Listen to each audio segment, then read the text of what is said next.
Hi, everybody. Welcome to Beyond the Batcast, where I, Adam Upper, talk with my buddy Braydon Kenny about Batman the Animated Series. And this week's episode is kind of a special episode because it is Two-Face Parts 1 and 2.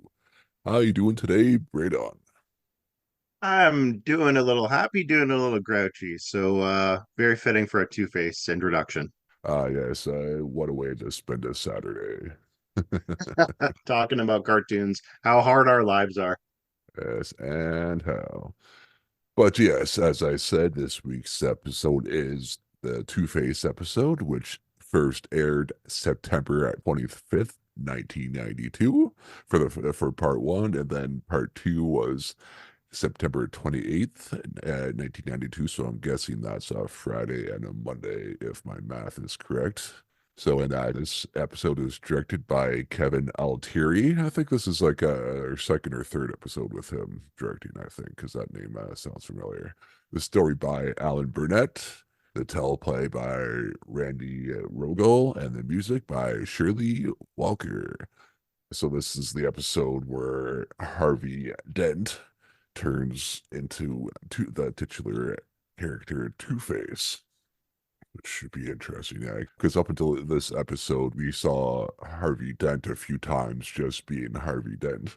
And as I was watching this, like it does kind of delve into like his backstory, or I guess not his story, just his character that have repressed personality and whatnot. But I was liked an episode or two of him kind of showing up before this episode. But I guess that would probably kind of take away from this episode itself, or just kind of showing him that he has the that other personality and it ultimately coming out, really. Yeah, it's What do you hard to think? do a tragedy story arc like this without having the character in the normal version of them appear beforehand, which I think the show did just enough to give us a sense of who Harvey was. At least he had a connection to Bruce. Yeah, so yeah, I think I mentioned that in an earlier episode where he showed up. Yeah, that I like the fact that was him just as Harvey Dent and not Two-Face, but like maybe just like one episode of the anger showing up because in the other episodes like none of that showed up at all. Like the other personality or the like the anger that they kind of showed that he has like bubbling under the surface, or I guess a bit more down, but. As I said, I guess I would have taken away from this episode a bit. Not Al But yeah, Pacino this anger, but hooah! we were Not so even. close. You imagine him Yeah, just like going ape crap on like Rupert Thorne, like you know that Rupert Thorne? He's got a great ass. he's been a big one, that's for sure. But yeah, then too, like as I said, this was the think this is like the 10th and 11th episodes produced, but it was like the 17th and 18th episodes aired. So we're still fairly early on in the series with this one. But yeah, but I did like how they started off the episode where he was like in a dream or whatever, and he was like had the other personality kind of there threatening it a little bit. So he did start him off with kind of dealing with that really. So what do you Yeah, think of that opening scene? I like this idea of like the personality being kind of buried in his subconscious, and he's just kind of like waiting for that right kind of straw to break the camel's back to kind of set him free. Like there's something inside of Harvey waiting to get out. And it's just by the end of this episode of the first of the two-parter that you realize like, okay, like now the floodgates have broken open, and you know, Big Bad Harv, as we'll be referring to his dark side, is set free. Yeah, and in that dream, as I said, is like the first instance of him flipping the coin. Which is a big Two-Face. Like, did he ever see him with a coin when he was talking to Bruce at all beforehand? he flips the coin during a therapy session. He flips the coin in the therapy session when the hypnosis thing is going on to let Big Bad Harv out, which made me wonder because he's not Two-Face yet, is this like a stimming thing? Like, is it just kind of like a way of kind of keeping him kind of under control? Like, I was very curious what the purpose of the coin was before the Two-Face origin. Yeah, because I like how they did touch on that in the well, it was the Dark Knight that Aaron Eckhart was Two-Face in the Mhm. movies, right? In the Chris Nolan movies. Yeah, because that where he did the whole I make my own luck thing, but they didn't really touch on that in here. So like so in that aspect, I kind of like how they like brought that about beforehand and stuff. And it also made me think of that one scene later on when he does actually finally turn into Two-Face. And I think it was in the car with Eric Roberts, and he's like, "Oh, you're not going to shoot me." So he flips his coin, and he's fine. And he's like, puts a seatbelt on. And he's like, "Oh, not you, driver," and flips it and kills the driver. But it's such a great scene just to show that yeah, though he does do as the coin says, even though yeah, that it may not be what he wants, so he just kind of still uses it to justify the means, I suppose. He finds loopholes in his own moral rule, Yeah. which I'm like, you know what? I'm okay with that little bit of Lego wiggle room. In Batman Forever, when Tommy Lee Jones is flipping it over and over again, waiting for it to get on like the bad side so he can have an excuse to shoot Bruce Wayne. I'm like, yeah, no, that's just throwing away your whole psychological reasoning for why you do this in the first place. Oh, it's been so long since I've seen Batman Forever because I do like Val Kilmer and stuff, so I need to watch that again and see if I like it or not because it was kind of I found it iffy when I did watch it the Mm. first time around, the first few times way back when. But yeah, so like he has that dream whenever he wakes up, he gets awakened by his secretary, and he's like in the DA's office, and he's gets waken up by Commissioner Gordon. There you go. Is about to go on a raid, and I'm fairly certain that DAs don't just roll up on a raid and be like, "Hey guys, what's going on? Let's see what happens here," and like it risks almost getting shot Well, because that's what the police are for. even if they show up, they should wear a bulletproof vest at the very least because he almost Yeah, not got just shot. yeah, just show up in his just regular suit unless he has one of those presidential like bulletproof vest suits. But I think though, yeah, those weren't a thing back then. I think want to say they're a more recent thing, I would think. Maybe. But of course, so in a world of that has Batman, you would I think that might be one of the things that would probably be fast tracked, probably. So you never know, Yeah. or at least Batarang proof suits, maybe. Yeah. Right, yeah. So yeah, rolls up right to this raid, and then there's a bit of a back and forth with Commissioner Gordon and the guys inside, and then Batman shows up and takes care of everybody, and so they don't need to go inside. And I like that how like after the raid was over, and I think it was Harvey Dent looks up to Batman on the top of the roof, and it was a very Todd McFarlane-esque pose with like the cape going in the window and whatnot, which like that. Say what you will about Tom McFarlane, but I kind of do like that pose and like the flowy capes and stuff, really. Because if you're gonna have a cape, might as well have it flowy. Oh Because then what yeah. the fight? By Because any what's that? means. Because then what the hell's the point of having a cape if it's not flowy like that? Like really? Yeah. Like come on. Use the cape.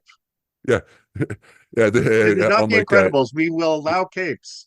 yeah. I was gonna say like I don't listen to Edna Mode at this point. You do want a cape, but I think in this episode, like somebody does actually grab him by the cape at one point. At one point, and I was like, well, see that I guess Edna Mode does have a point every so often. Way back when we did on Leather Wings, there was one bit where I remember he was like that close. He's jumping in an elevator shaft, and his cape was like a split second away from getting caught between the elevator doors. And I just picture how many times like that cape has so much inconvenience Batman, where he's just like caught in the middle and just wiggling like a worm on a hook, where the bat guy is Uh, just like, wow, this is really easy to kill you. or in this version of the Batmobile, because like the top of the to get out, there's not the doors on the sides. It's just like the True. top that pops off. So he's jumping out, and it probably goes too close too early, and it gets caught in there, and he gets just and then like the Batmobile has like the auto drive back home. He's like, ah.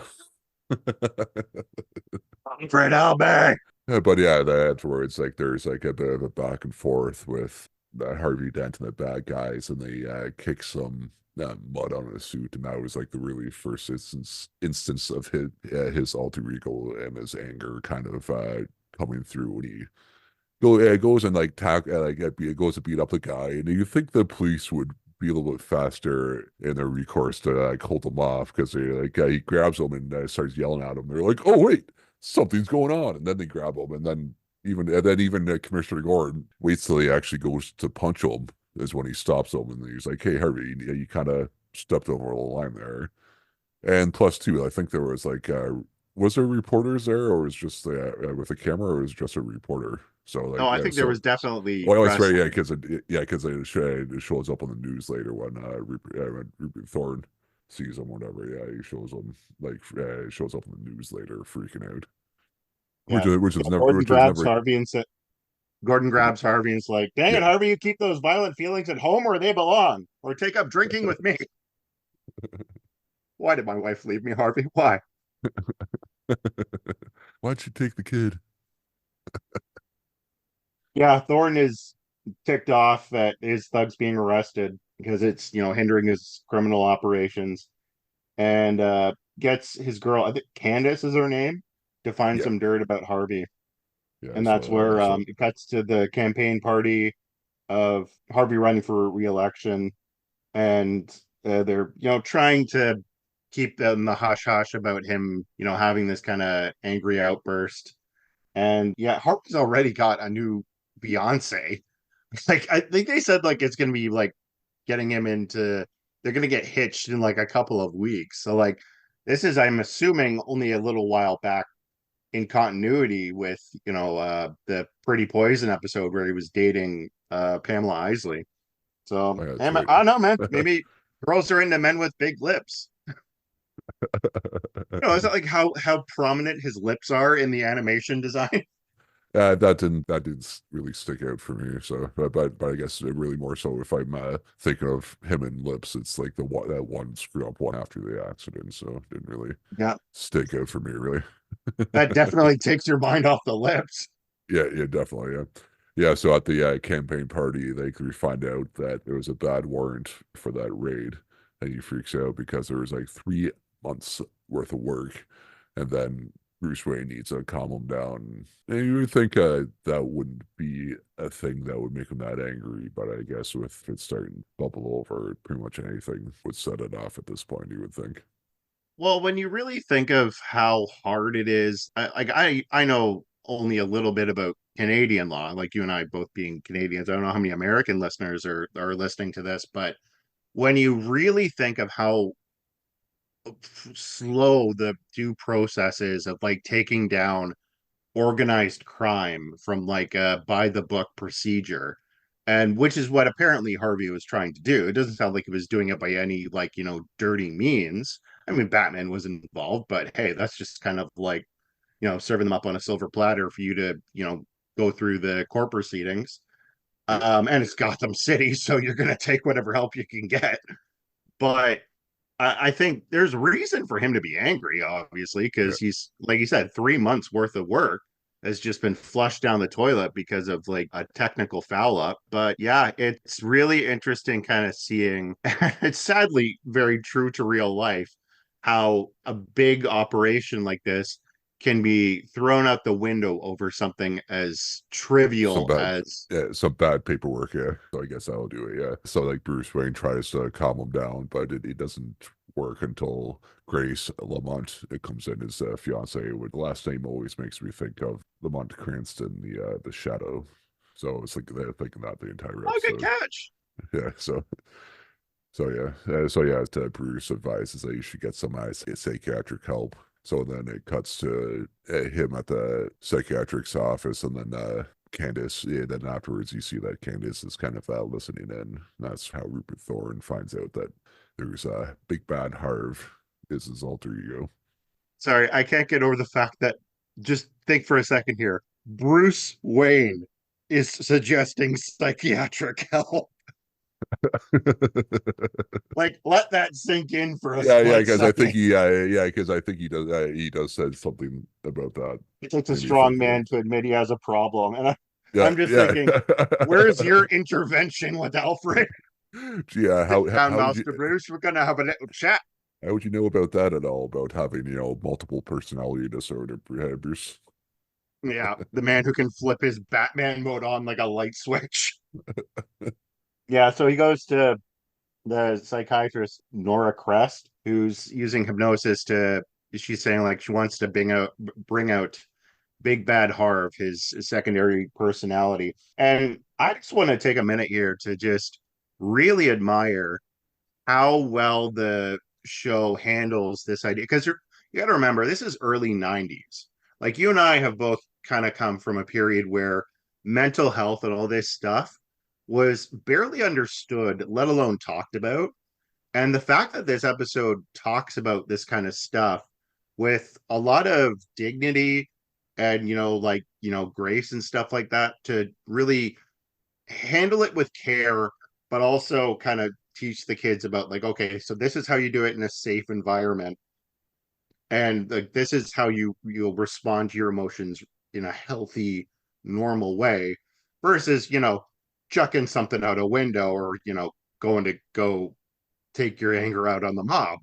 Yeah, like even though this is like a comedy show, like there was like really zero jokes about it at all. Really, they're actually handling it well. So Yeah. They're that's not what like which is rushing a to good. get Harvey over to Arkham Asylum before he has his accident.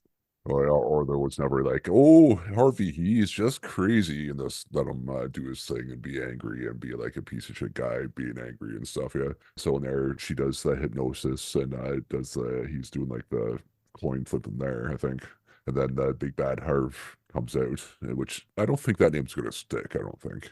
Like I'm surprised he doesn't call himself like Two Face. Like in his mind, I'm surprised he doesn't call himself Two Face. I guess.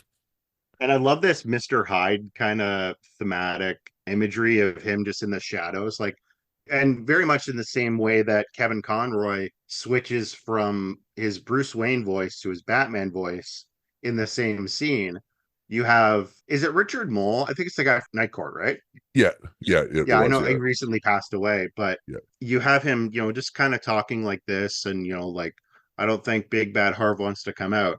And when she manages to kind of coax him back into the conversation via hypnosis, she just goes like, "Is this Big Bad Harv?"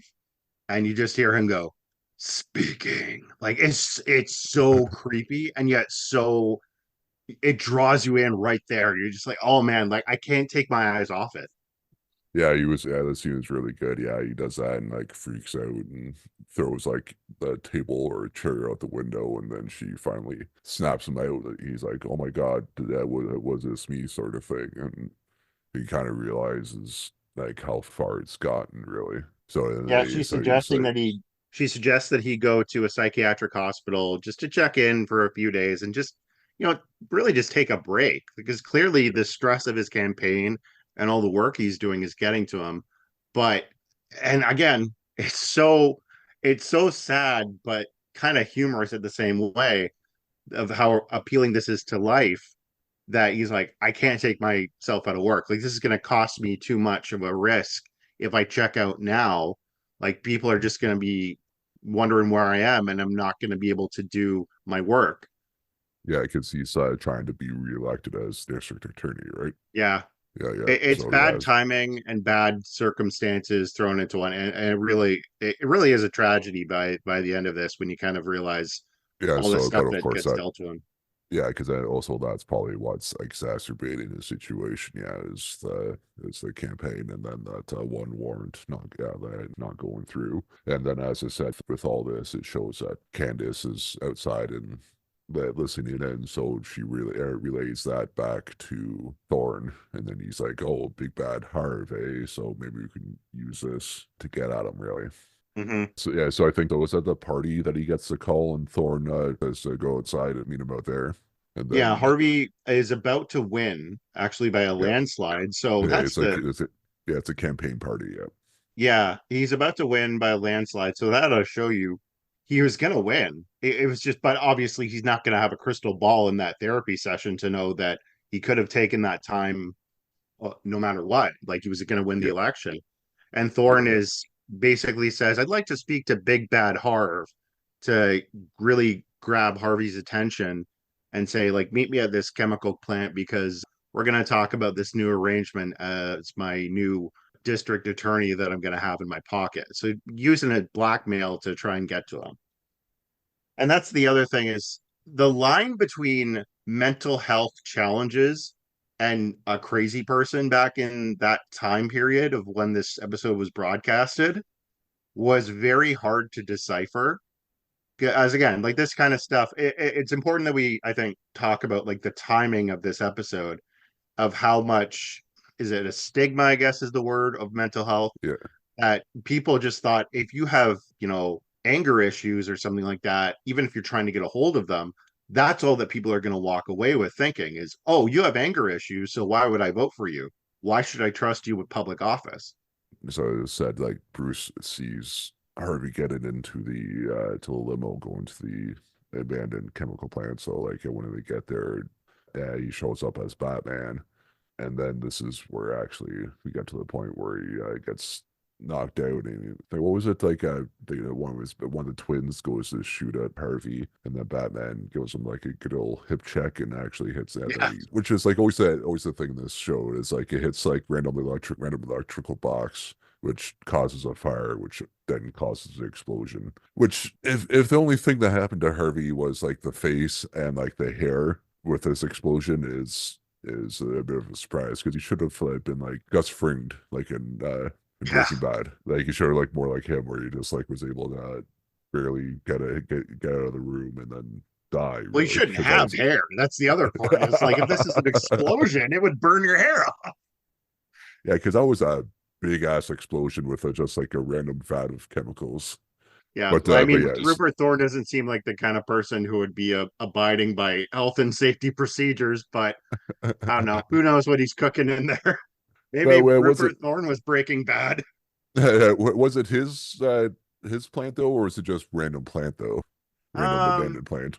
I'm gonna assume it was his plant just because he Because wouldn't want to get drawn into something that is. I don't know. whether I, it's I in always a assumed it was his plant.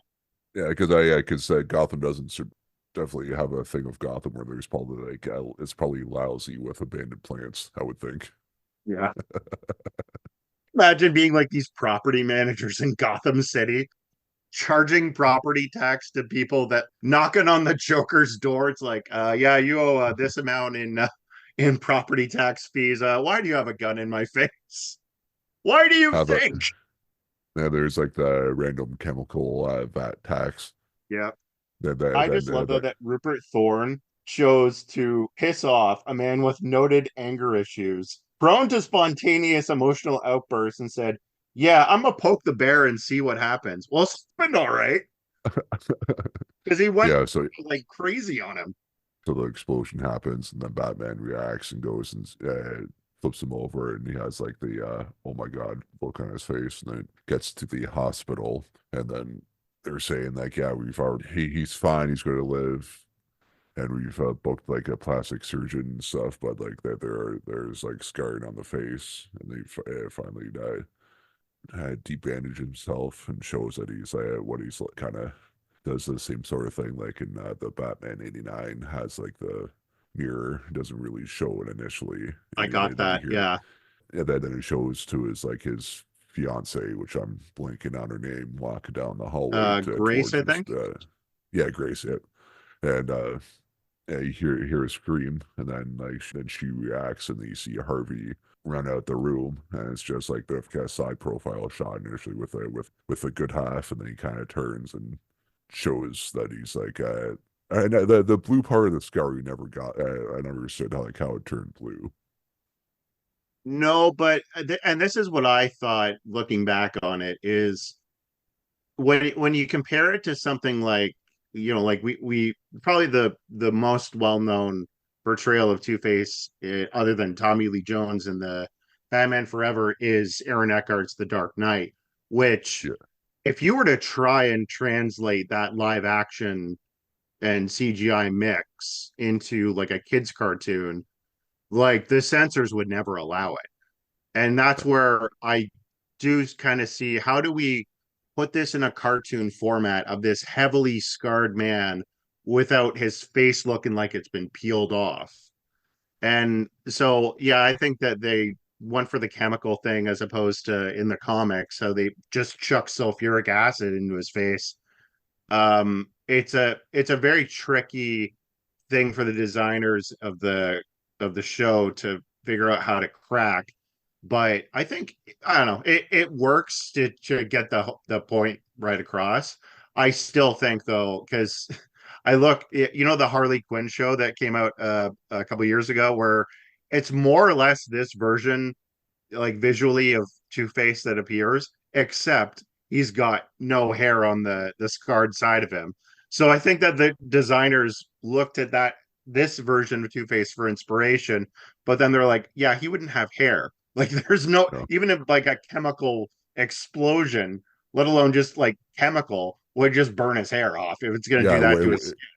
yeah, just wouldn't do it like in this one where it's just like half his hair is white, like Yeah. pretty much like down the thing, which visually kind of looks good because later on, once he becomes Two Face proper, he does have like the black and white suit and like the tie and stuff, and then it goes that way. But if you actually think about it, yeah, he's definitely not gonna have any hair, and his face is gonna be blue or whatever. So yeah, so like his fiance Candace sees him and he kind of jumps. She freaks out obviously because you're definitely not expecting that to see that, even if it is your fiance and you're still love him and whatnot. And then it goes and jumps out the window, and that's the end of part one at least. And So part yeah, two cuts to 6 months later. yeah. And at this point, yeah, it kind of shows that Two Face has been hitting up all of Thorne's fronts, but like as criminal fronts, because obviously, rightfully so, he blames Thorne for what happened, which is 100% the case. Yeah. So he just said, I like the fact that Thorne didn't even think. I guess at that point he didn't call himself Two Face. So like there's a few of Thorne's places that have like two some sort of two in their name. So he's been Batman as Bruce Wayne figures out that that's what's going on. Well, pardon the pun, but he has too many of these like double entendre. Because I think at one point they go to either his like accountant or his attorney, and his attorney's name is Doubleday. So it's like, I I mean, obviously in hindsight, he's gonna sit there and go, "Oh wow, I painted myself an easy target for this man." But it's like, does he just have a thing? It's like, I don't Yeah, know. you think that would be like what Two Face would do after he's done everything, and it's like have his own fronts would be all two things, and be like, oh, I wonder which ones are Two Faces. Maybe Harvey's just ticked off because he's like, I'm finally one of Gotham's famous gimmick villains, but all the ground and terrain that's related to everything too related has been already claimed by Thorne. It's like, That's remember funny. that Simpsons thing where Mo grabs Alfalfa and smacks him like, you my best. That's my bit. He's got all the good names there. He's did all the good puns, so I need to take him out. And that's the real reason why I'm going after him. Yeah. Yeah, so like, and they go in there. He has like the twins going in there, and they going for the money. And then one of the twins sees like the one of the people has like a diamond ring, and goes to pull it off. And this again goes to show the coin thing. And he's like, Two Face walks in and sees him taking the diamond ring, and he's like, "No, we're only here for the money. We need to flip for it." Yeah, so he flips for it, and it's on the good side. So that means he needs to leave the diamond. He's like, I wouldn't want to leave that ring there either. After seeing how big that fucking diamond was. I mean, hey, in for a penny, in for a pound, right? Yeah, Like, exactly. Yeah, so I'm just like glad, even though that Harvey's well into Two Face, they still going with what the coin says. yeah. And I think, like, I'm gonna safely assume most of the people listening to this are already Batman fans, but just for anyone who's not realizing that now Harvey operates by this methodology of flipping the coin. So if it lands on the scarred side, he does something that's considered bad. If he lands on the good side, he does something that's considered good. One thing that I found interesting is when they pull up to the the cash place, and the thugs, I think it's like Min and Max are their names. They say so, or like, we're here, and he flips the coin. What would have happened if he flipped the coin and it landed on the good side? Did they just drive away? Does he go home? Yeah, because you would think of that like flipping the coin would have gotten him there to do it. So unless it was like flip the coin to get there and then flip it again to go through with it, because that should be all Yeah, one thing. Because you're not going to waste the gas, even though it's 92. So I'm guessing gas was a lot just cheaper look at back the then. gas But even that, prices. but even then, you're like, you don't you're like, I'm not going to waste my time to not go in. So I might as well make it all one thing, right?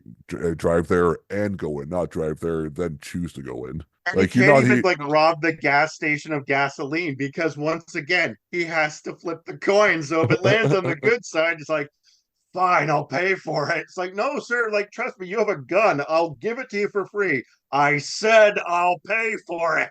So they go and leave, and then yeah, he shoots up the place before they leave, just yeah, give him one final message to Thorn. Yeah, well, I Mm-hmm. guess that he's the message to Thorn that he's going down finally. But didn't it seem that make it seem like this wasn't the first place he hit? Like it seemed It's like it. definitely not the first place because he's been hitting Thorne's places repeatedly to at least leave a impression and really kind of put the squeeze on Rupert Thorne. What I don't understand is, okay, so I don't know if he knows that it's Harvey yet. I mean, he can at least see half of Harvey's face, so I don't know why he wouldn't. But how hard is it to find a man whose face is half blue, even in Gotham City? I don't know, but yeah, Thorne's putting a bounty on Harvey's head.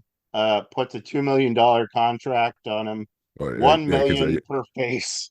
yeah, because like one of the twins initially says like, yeah, 1 million. He's like, no, 2 million. So a nice little dad joke from Thorn, but Yeah, $1 million a face.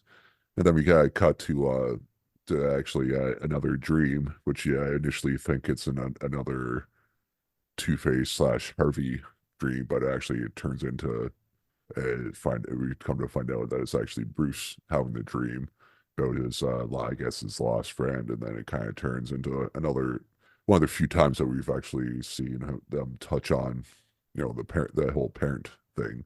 Where like his dad was like, hey, sees his parents, and like they said, why didn't you save us either? Because obviously he couldn't save his friend Harvey before he got blown up and turned into Two Face like 6 months earlier at the abandoned chemical plant there. yeah, it's really appealing to Bruce's guilty conscience because, I mean, the whole reason he became Batman in the first place is because he feels guilty that he wasn't able to do anything when his parents died. But I Yep. mean, it's so easy to say, like, you were 10 years old, what you were supposed to do. But try being that 10-year-old kid growing up with that trauma in your life. Of course, it's going to eat at you. Yep. Um, and now he's blaming himself Survivor's for guilt what and all. happened to Harvey. Yeah, so he has that dream, and then it cuts to Candace showing up to Harvey's ex fiancee Grace. Wait, would they still technically be fiance if they didn't technically break up? Or do you think just not see not Say or do so, yeah. you think not seeing each other for 6 months firmly switches them from current to ex, I guess. We So yeah, were so on a Candace break, shows Grace. yeah, so Candace shows up to Grace to try and see if they can talk her into finding Harvey slash Two Face for her. So gives her a little transmitter dealie. Like the GPS stuff in the back in the 90s fucking sucks, man, because that thing's huge. But okay, so like Grace has worked. I mean, okay, so she doesn't, as far as I know, she doesn't work in, like with the law office or police. But should that be your first, red flag that she didn't give her a police like business card to say like, Yeah, here's my number, call me if you see him. No, she gives him this transmitter diode and or says, yeah, hit this or the button. yeah, like you think that would be one of the first things that Harvey would have drilled into her, like like I'm a DA, people could come for me, so if yeah, if anyone says they're cops, get actual ID and get them to prove who they are before you Or just show leave your them. badge. Yeah, that's what I'm saying. Yeah, like badge slash ID to say like, hey, I'm a cop or whatever, and be like, okay, fine, go find your ex fiance instead of just being some person in a smart suit. Like, come on, Mhm. bad guys can afford suits too, so just don't just assume. You can usually afford better suits than us. Exactly. Yeah. So Crime yeah, apparently pays.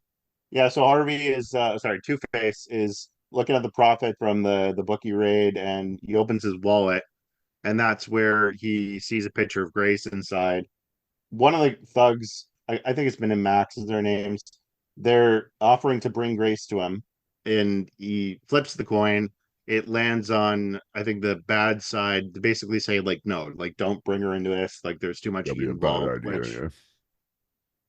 and Batman's looking into Two Face's target list, and shocker of shockers, they all have the number two on them.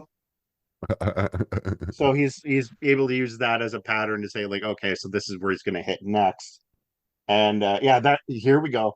Thorne's attorney's office, double day. Two Faces looking into a confidential file on Thorne and finding a whole laundry list of this guy's like criminal operations. So he's getting the goods on him. I mean, it's going to be kind of hard to go into a court of law now that you've committed several crimes yourself and try and And make a yeah, case against this guy.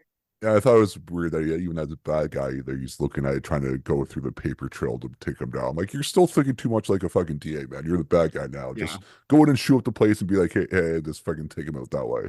Like, come I on. think the odds are pretty good you've been disbarred by this point. I'm no lawyer, but I'm going to throw that idea out there. Yeah. Batman shows up and he's trying to plead with Two Face to, get some help. Like, of course, this is the Bruce side of him coming through saying, like, you're my One friend, is trying to save his friend. Yeah. trying to save him. And he mentions Grace, and Batman's distracted by one of the henchmen showing up, and it brings Two Face back out Yeah, to yeah, I think go that take it might control. be where one of the bad thugs grabs him by the cape. I think, right? No Oh, that's capes. true. Yeah. Yeah. Now that we're watching two parts squeezed together, there's a couple details that are escaping Yeah, my memory. But yeah, good catch. Yeah. Once again, yeah, the fateful cape. yeah. And in that fight, Batman like gets a little like injury in his rib, like cracks his ribs or something like that, which will come up later. Yeah. Yeah, those like he just chucks a custodian's cart straight in this guy's like abdomen, like Ugh. yeah. And Two Face is driving away, and that's where I really liked this is clever writing, where they have the wedding shop where there's that, like bride and groom in the store window front, and it says the two shall become one. I really appreciated that. It's corny in the right way. It's corny and it works. And so he tells him to stop the car. He takes his coin out and flips it, and it lands on the good side. So Two Face phones Grace and tells her that he wants to meet with her. And of course, she's going to agree because she hasn't seen this man in 6 months, like after a severe accident. She just wants to make sure that he's okay. And And it's most likely she doesn't know that he's actually the bad guy Two Face instead of just oh, having two true. faces, right? I would think, I believe. Yeah, how much of this So is public about like yeah, what has happened to Harvey? Like, yeah. is how So many yeah, people would actually recognize that it's Harvey? because I think she even said she hadn't seen him since that night at the hospital. So which yeah, the way that she worded it that way would make it seem like she probably doesn't know of his other antics the last 3 months.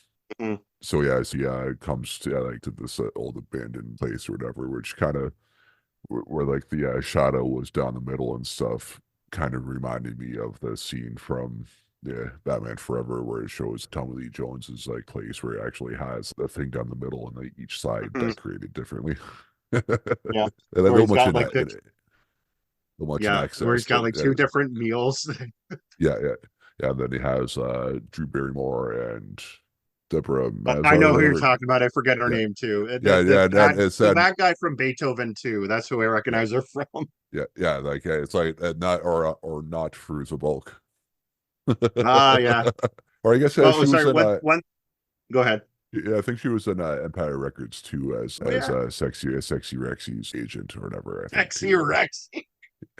I haven't seen Empire Records, but now I kind of want to watch it. If Oh, nothing else, to hear the word. it's so good. I love that. I actually love that movie. It's I try to watch it every year on Rex Manning Day in April, That's awesome.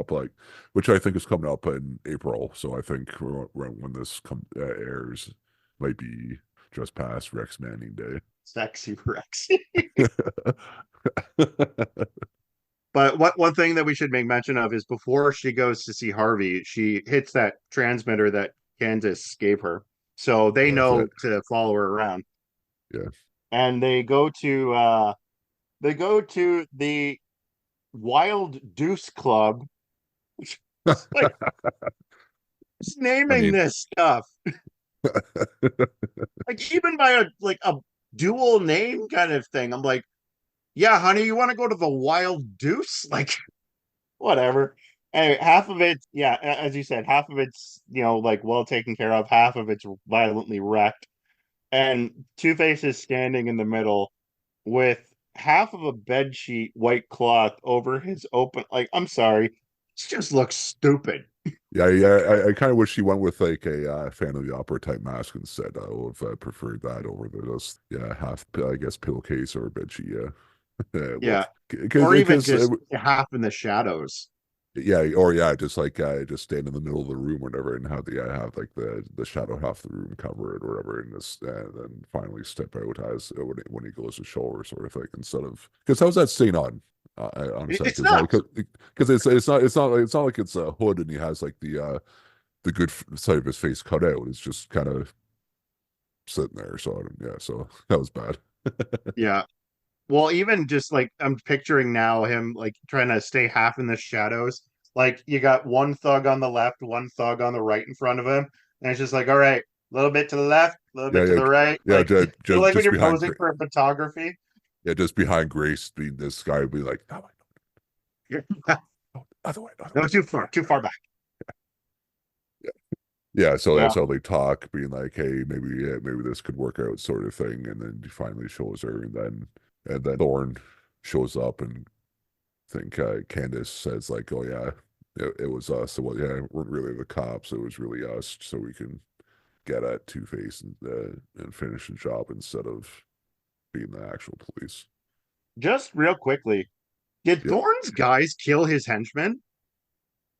Like you do, like they Oh, kind of that's right. stand That's right. there. Oh, yeah, that's right. Yeah, because you see the twins show up, and then they kind Yeah, of they're just kind of fall for it. standing there stiff with their eyes open, and then they fall flat. I'm like, are I, these? That's right. That's right. Yeah. So I guess they went more so they kind of knocked him out, but they're either way they're kind of standing there for too long, even if they're dead Yeah, or knocked out. Yeah. they could have been knocked So out, but I'm like, I'm weighing that they're dead. yeah, probably yeah. It's one of those things that they're gonna leave vague and not give the answer to. But yeah, it's Yeah, when you as long think as you too don't hard show about it. Like, yeah, as you're not showing blood, yeah, they could. It's all speculatory. yeah. And Candace is telling Two Face that Grace is the one that led them there, just to really get under his skin, obviously. And Thorne wants the file. Two Face refuses. Should flip to whether he gives him the file or not. I mean, if we're really going to go by the Two Face logic here, but whatever. Thorne is threatening Grace that if he doesn't give him the file, so of course he's going to give him the file then. Yeah. Maybe I answer my own question, but um, yeah, he Thorne's like, yeah, this is a real file. Like, there's real evidence here, and tells the henchman to kill them. So it's like, okay, maybe that's where he's like, really, like, what did you expect, Harvey? Do you think he's gonna let you walk away after you've like thrown half his business in the toilet? Like, and Batman shows up. There's this big fight between Batman, Two Face, and Thorne and his guys. And Thorne actually gets a chandelier knocked right on top of him, which I thought was kind of cool. And what was it? Yeah, Batman is hampered by the cracked ribs from earlier that you mentioned, and Grace is fighting Candace. I love like it's very tricky in a lot of these kind of scenarios to give every single character a place in like the action scenes and give them some agency, but they do it well. Like everybody in that scene, well, other than the two dead thugs, is taking their part and taking up arms against each other. And Yeah, yeah, Two Face grabs a gun and is gonna kill Thorn with him trapped under the chandelier. Like, can you imagine Thorn like sitting there under the chandeliers, like, I knew I was sooner or later gonna get killed. Like, I'm a mobster. Like, I made my peace with that, but yeah, I was hoping to die with a little bit more dignity than this. yeah, yeah. Embarrassing So ways with for that, Rupert Thorne to die.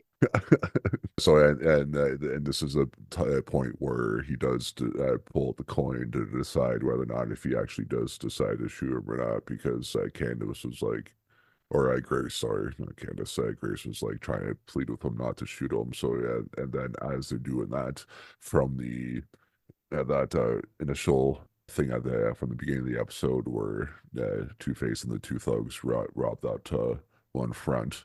One of the things was like a box of silver dollars. Oh, So is that where that was from? yeah, it's okay, yeah, because one of the twins so he grabs like, oh, there's we got a bunch of silver dollars or whatever.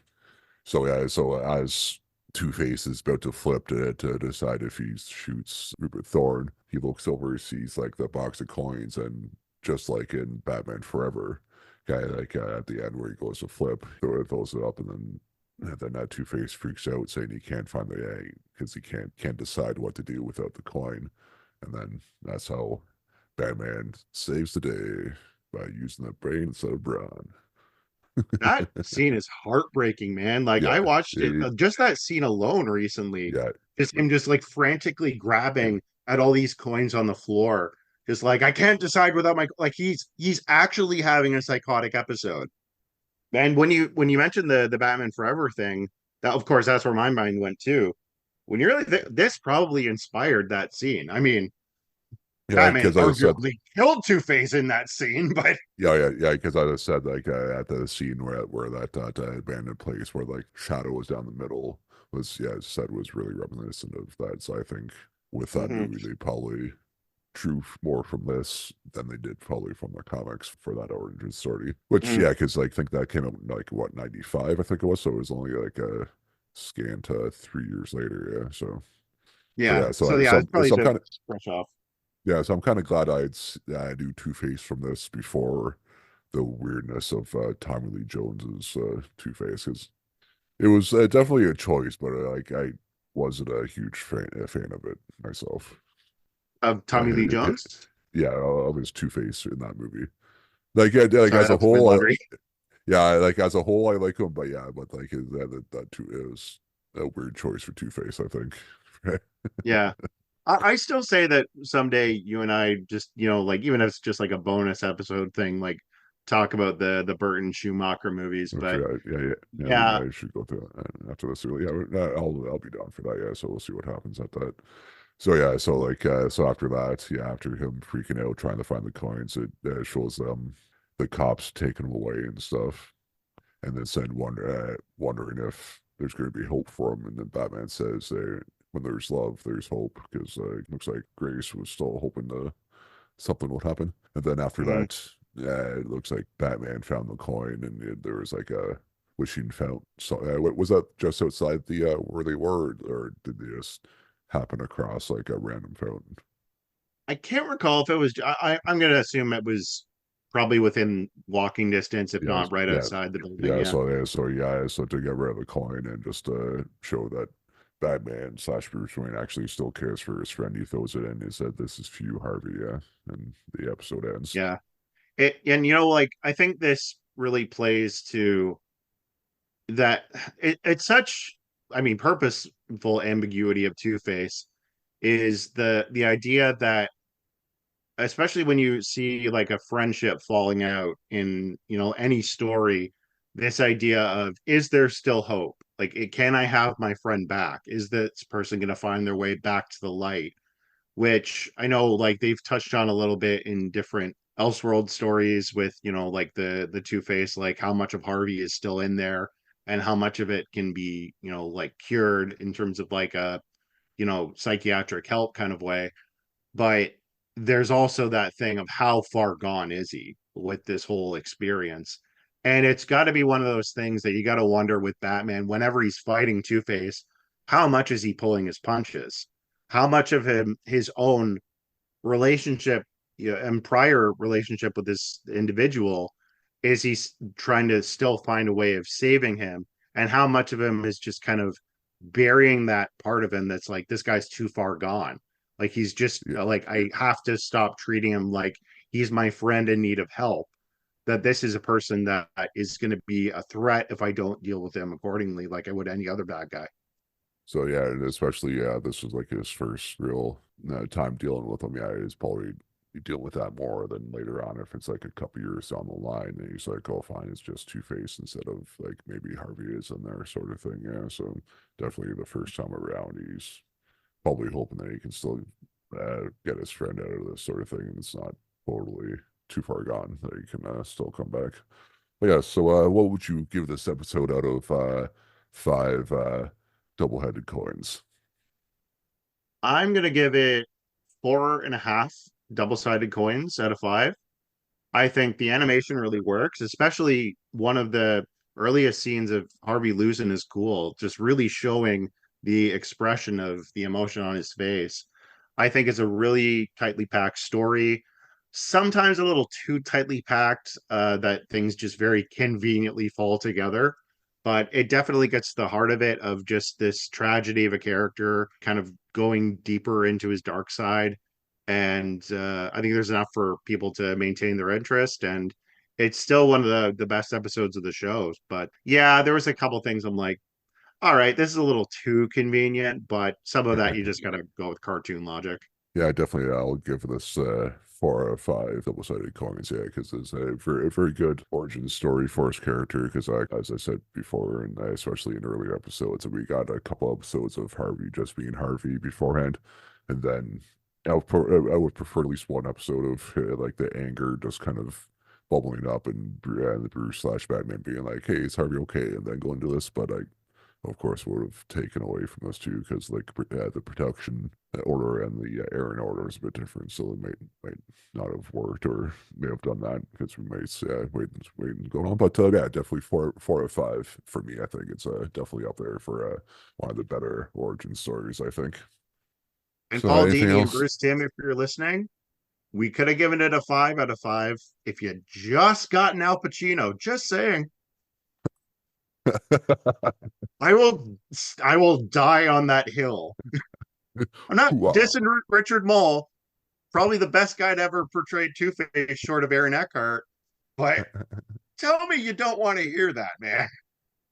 Alrighty, folks, that is the episode for this week. Thank you for listening to us yammer along for as long as it has been about Two-Face this week. And next week's episode will be It's Not Too Late. And I think it is too late because I've forgotten what that episode is about. Follow us on Twitter/X at Beyond Badcast, on Instagram at Beyond the Badcast. You can follow us Sorry, I mouthed if the you got the words Facebook to you. oh yeah, we have a Facebook page now at Beyond the Backcast. So follow us, give us a follow and like on there as well. And you can listen to this podcast on any of the major podcast distributors at Beyond the Backcast. And Braydon, where can we find you on the internet? You can find me on Instagram at Alfred is Zaddy. Who's that? All right. And you can find me at Stump Chunkman on Instagram. And you can follow and listen to my other podcasts that I do sometimes. I still haven't done a new episode since the one I did a couple months ago, but at Multiverse of Marvel, and find that all on the major podcast distributors as well. And thanks for joining us in the Batcave this week and talk about Batman the animated series at Beyond the Batcast. Goodbye, good chums. Kapow.